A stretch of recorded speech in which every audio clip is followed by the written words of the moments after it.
morning mga kapangyo! Welcome to Kapangyo's Kitchen! So for today, magluluto tayo ng breakfast na pansit palabok. Actually, ito ni request ng mami ko nung last day pa. Kaya pagbigyan natin siya sa kanyang kahilingan. So alam ko sa iba sa inyo may mga paborito ang pansit palabok or pansit malabon. So for today, palabok ang ating gagawin mga kapangyo. Palabok with malunggay. So tara mga kapangyo at umpisa na natin ang pagluluto.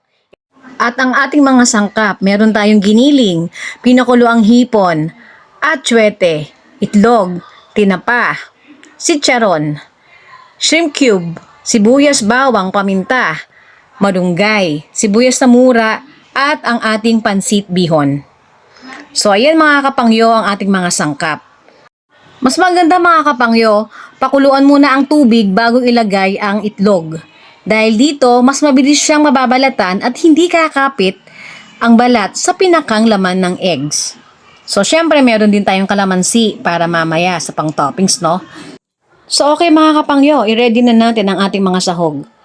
Mga kapangyo, alam nyo ba kung bakit nakakaiyak ang sibuyas? Dahil ang sibuyas, kapag hiniwa natin, maraming cells ang nasisira dito na siyang nagpapalabas sa amino acid sulfoxide at enzyme. So ang enzyme at amino acid sulfoxide kapag pinagsama ay nagiging isang chemical na tinatawag na synpropanethial S-oxide. Ang chemical na ito ay mabilis malusaw sa hangin na nagki-create naman ng gas. Na ang gas na ito kapag napunta sa ating mga mata at humalo sa tubig ay nagiging mild sulfuric acid na siyang nakakapagpa-irritate ng ating mga mata. Kaya mas maganda mga kapangyo, hiwain natin ang sibuyas sa gitna or iwanan natin yung pinakang ugat niya. Huwag natin siyang hihiwain na uunahin ng ugat kasi nasa ugat ang maraming cells na nagkokos ng gas na nagki-create para mag-irritate ang ating mga eyes. So, ayan mga kapangyo Small information lang naman to about sa paghihiwa ng sibuyas. Kaya para hindi tayo maiyak, ipanghuli nating hiwain ang pinakang ugat. Dahil sa ugat ng sibuyas, doon nakaimbak ang mga nakakairitang gas na nagkokos ng irritations ng ating mga mata. At ito mga kapangyo, optional lang to. Kaya ako naglagay ng malunggay dahil meron akong sister na nagpapa-breastfeed. Kaya mas maganda kung lalagyan ko ang sauce nito or maaaring yung sa kanyang kakainin lang or sa kanyang sauce ang lalagyan natin ng malunggay. But then, lahat na inilagay ko dahil masustansya naman ng malunggay at hindi rin naman to nakakaapekto sa lasa ng sauce ng ating pansit palabok. Mga kapangyo, ito yung pinakuloan natin itlog kanina. Yung pinakuloan muna natin yung tubig. Tapos siya natin nilagay yung eggs. So, tignan nyo kung gaano siya kadaling buksan.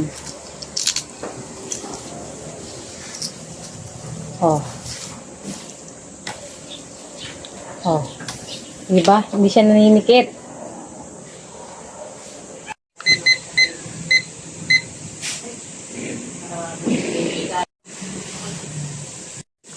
Ibabad muna natin ang ating pansit bihon for 20 minutes. Dahil kinulang ang aming eggs, dahil marami pang gusto kumain ng palabok. So, nag-decide akong magpakulo uli at magsalang ulit ng itlog para tigi-tigisan naman tayo ng egg. Isalang na rin natin ang ating tinapa na siya magpapasarap din sa ating pansit palabok. So natapos na ang 20 minutes mga kapangyo, tanggalin na natin siya sa pagkakababad ang bihon para hindi naman siya malabsak.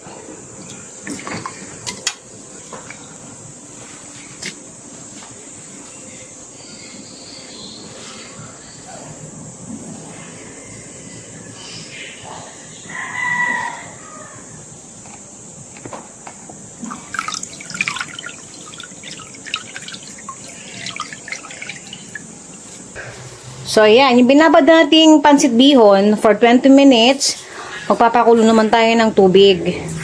And then, pakukuluan natin yung bihon dito for 3 minutes lang. Kasi malambot na yun dahil nga binabad na natin.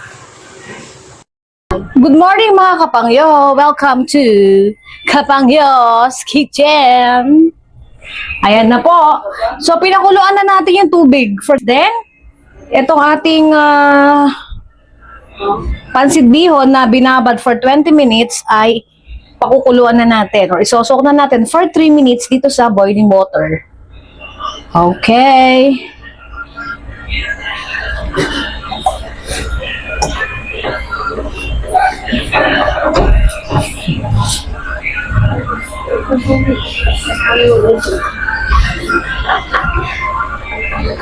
So, yan. Ang kagandahan mga kapangyo, pag binabad nyo yung pansit bihon, mas madali siyang lalambot, syempre. Diba?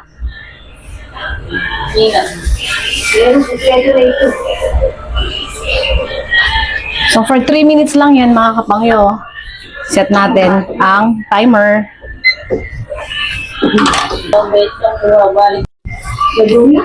Sa mga kapangyo, tayo, nagpakulo tayo kanina ng hipon. Hindi ko na lang na ipakita sa inyo gawa ng ito ay, ayan o.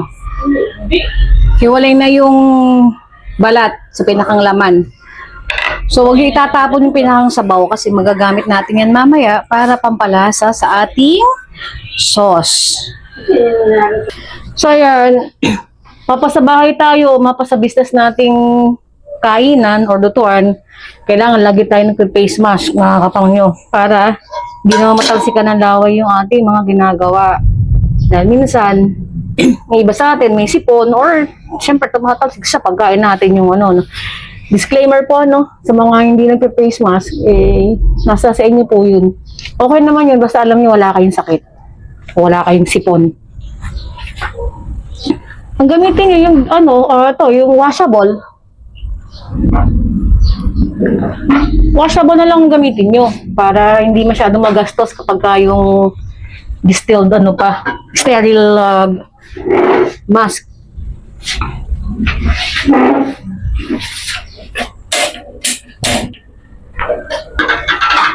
So, mainit na yung ating kawali. Lagyan na natin yung mantika. Konti lang mga kapangyo mantika, hindi tayo masyadong malakas sa mantika. At hindi rin maganda sa palusugan na masyadong maraming oil. So ito, sa mga kapangyo, nagbukod na ako ng pinakuluan na pang sauce mamaya. So yung pinakuluan yung tubig, pwede nyo siyang lagyan ng konting paminta at asin at sibuyas para malasa kapag isinali nyo na itong ating igigisa. Okay. So, ilagay na natin ang bawang.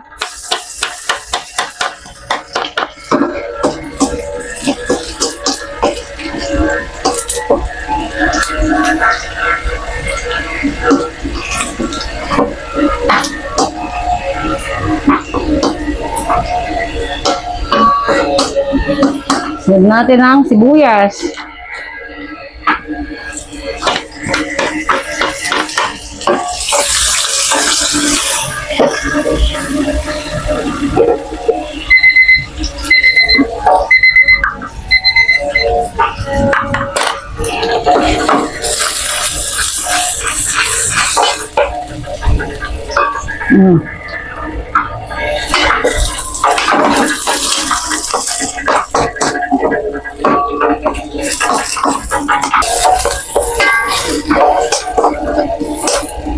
Yan. Kapag umaamoy na yung sibuyas, pwede na natin ilagay yung giniling. Kasi ako, kami gusto namin na may giniling. Ngay ba, kung gusto natin na pa lang, okay lang naman. Kaya lang, syempre, mas malasa ang pagkain kapag marami tayong sahog.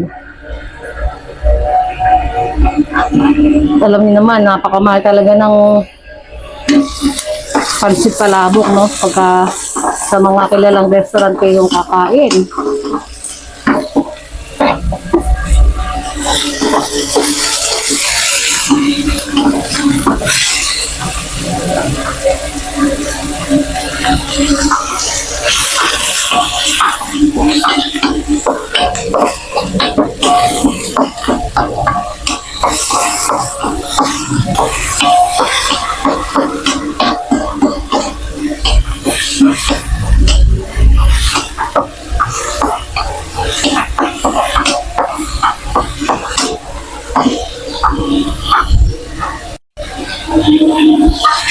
So mga kapangyo ako, every time na magigisa, sinasama ko sa ginisa yung paminta. Pero ang gawin niyo mga kapangyo, huwag niyo masyadong dadamihan kasi baka umanghang. Kunti lang, para ano lang, malasa yung inyong karne. Kakapit sa karne yung lasa, papasok. Kaya kapag nilagay mo sa sabaw, mamaya, sa sauce ng pansit, biyon natin, mas malasa.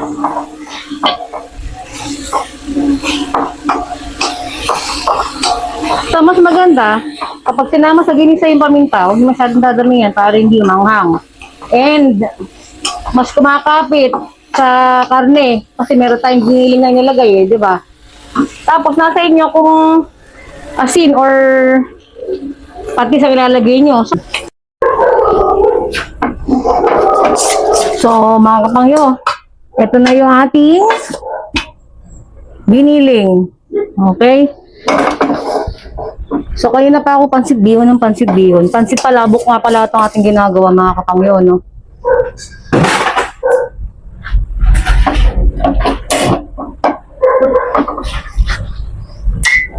So, ayan. So, luto na yung giniling natin, mga kapangyo.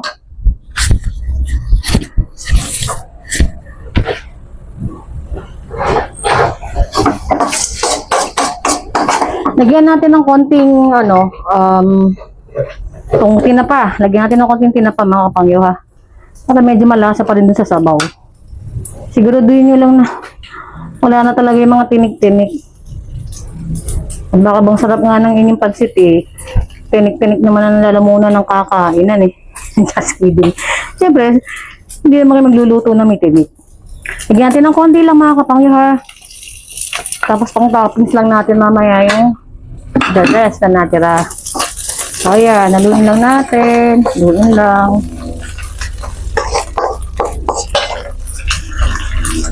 So, ito, kaya natin tinataas to, mga kapangyon, sa mga hindi pa nakakaalam, siyempre, no? Hindi po ito yung style-style lang na tinataas ng kawali, lalo na yung mga talagang professional na chef. Talagang humahagis pa yung niluluto, ano? Ito, para ma-prevent natin yung pagkasunog ng niluluto natin. Kaya tinataas ang kawali. So, ayan. Ito yung sinasabi ko sa inyo kanina, ang sabaw ng hipon. Ito na yun. Uy.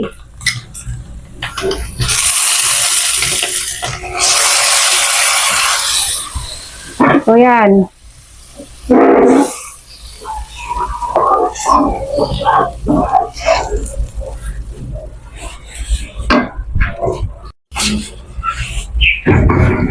So, ito na yung sabaw ng hipon na pinagpakuluan na, no? So, ito yung mga laman. Mas maganda kung dudurugin nyo yan, mga kapangyo, syempre. Mas maganda nga i-blender nyo, So, dahil hindi na natin na blender, ito na lang siya. Siguraduhin nyo lang malinis yung inyo sa laanan, Kasi pwede nyo siyang idurugin dito sa may pinakang tubig na. Sa pinakang sabaw. Ginawa natin. So, yan. Pag nakatas na mabuti. Okay. Okay. So, yung pinakulo nating hipon, mga kapangyo, at giniling, at isasali na natin dito sa sabaw. Yan.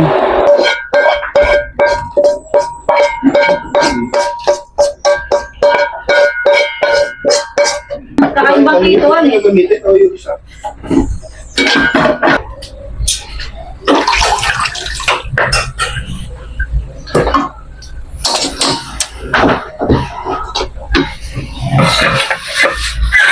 At mga kapangyo, syempre, para magkaroon ng kulay yung ating sabaw o itong ating sauce, meron tayong atsuete. Ayan. Anato seeds. Dumaan ako sa likod mo pala. Okay lang yun. Nasa bahay tayo, Kahit makita nila yan, okay lang yan. No worries, mga kapangyo. Dahil tayo ay nagsabay lang naman, nagluluto ng Kapangyo's Kitchen, okay lang, kahit may dumadaan-daan sa likod. Diba? Hindi naman tayo yung professional chef. Dami kayo tulong sa'yo.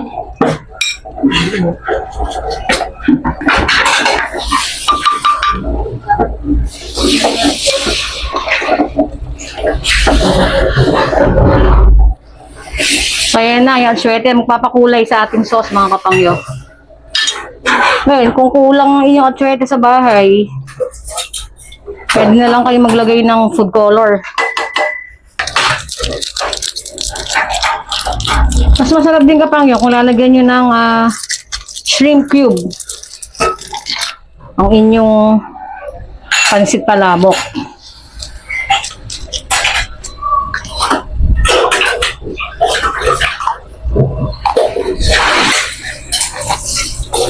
Ngayon, itong ating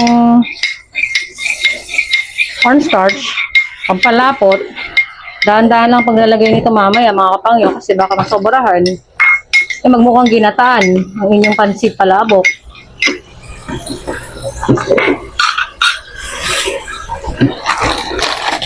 Yan muna, kapangyo.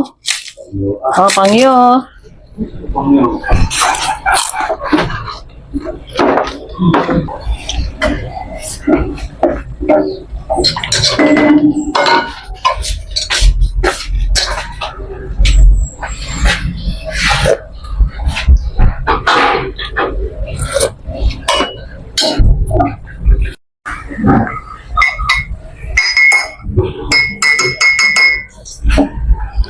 So, dahil medyo matabang papangyo, lagyan natin ng 2 tablespoons of 3 tablespoons of patis.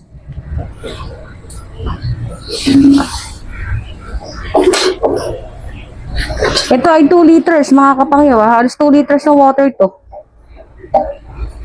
Para kasi, meron kasi mahilig sa amin sa sauce. Ang gusto nila, mas-sauce yung pinakang palabok. Kaya, ayan.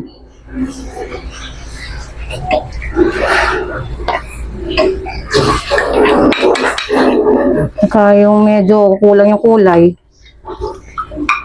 Ano yun pa yung anato seeds niya sa mainit na tubig. Sa mainit na tubig mga kapangyo, no? Para mas kumatas yung anato seeds or atswete.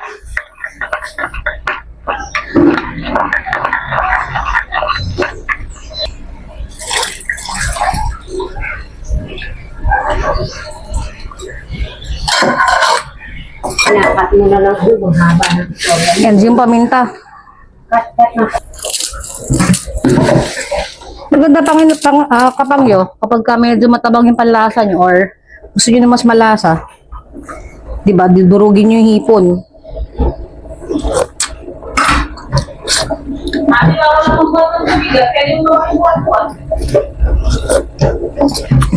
Ngayon mga kapangyo, pwede mong pang-balance dito ay sugar, kasi hindi kami naglalagay talaga ng betchin kahit sa ano niluluto namin. So mga kapangyo, mas maganda samahan nyo ng konting chicharon para mas lasang karne ang inyong sabaw, no? Yung spring onions yung mga kapangyo, lagyan nyo rin ng konti. Para sa pagluluto ng lugaw, nagpapasarap sa lugaw ay ang spring onions. Iyon, natutunan ko sa akin lola nung ako'y bata pa. Kung maraming spring onions ang bawang, ang lugaw, masarap. So, ganun din. Dito, konti lang naman na ganyan para ipang toppings pa kayo mamaya. So, ayan. So, hintayin lang natin pakuloyin yan, mga kapangyo. And then, lagyan natin ng konting sugar. Konting sugar lang mga kapangyo. Siguro mga half of teaspoon.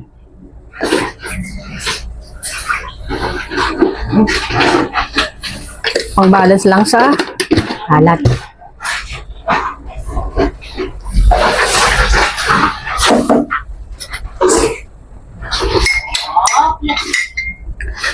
Sa mga kapangyo, dahan-dahan lang. Papalitan pala ng diaper, ha? Dahan-dahan lang sa pagsalin ng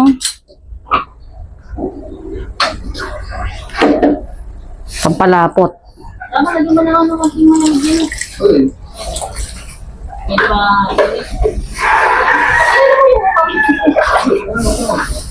ano mo yun?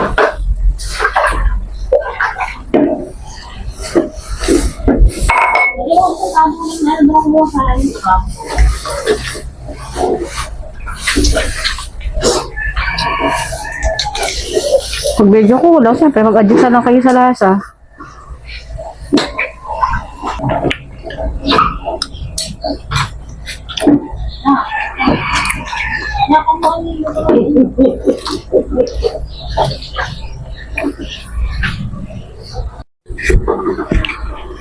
So, okay na mga kapangyo, no?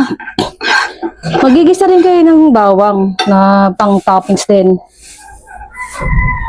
Yung light brown lang na hindi naman siya ano. Tapos, ayan na. So, kumulo na, okay na yung lasa niya. Ilagay na natin yung malunggay. Okay.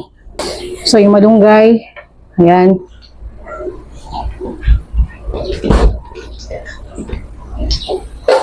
And then, pakuluin lang natin.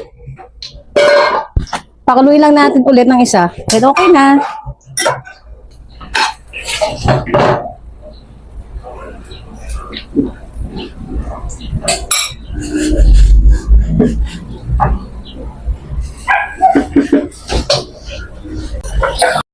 Okay mga kapangyo, ang inyong pansit bihon kailangan salain nyo mabuti. Yung as in wala talagang tubig na matitira. Kasi kapag iyan inahalo dun sa inyong sauce, magiging malabnaw siya. And siya nga pala mga kapangyo, depende sa inyo kung gaano kalapot ang gagawin ninyong sauce. Mag-adjust na lang kayo sa cornstarch kung paano nyo palalaputin ng inyong pansit malabon. Pansit palabok. Kasi kami, ayaw namin na masyadong malapot. Kaya hindi naman yan sobrang malabnaw at hindi rin naman sobra sa lapot. At mga kapangyo, ang tip para mas masarap ang inyong sauce, lagyan nyo ng maraming giniling at sitcharon ang inyong palabok. At maging ang spring onions at garlic ay nagpapasarap din sa ating pansit palabok. So tara na, at tayo mag-breakfast na mga kapangyo. Panigurado at napaka-happy ng aking mother dahil napagbigyan ang kanyang pansit palabok na requested last day pa. So mga kapangyo, tara at maraming salamat sa pagsama sa ating cooking session. Always remember to thank God, do good, and believe in yourself. Subscribe for more videos to stay updated. And Seshani, Side Chen mga kapangyo. Have a great day and God bless you all.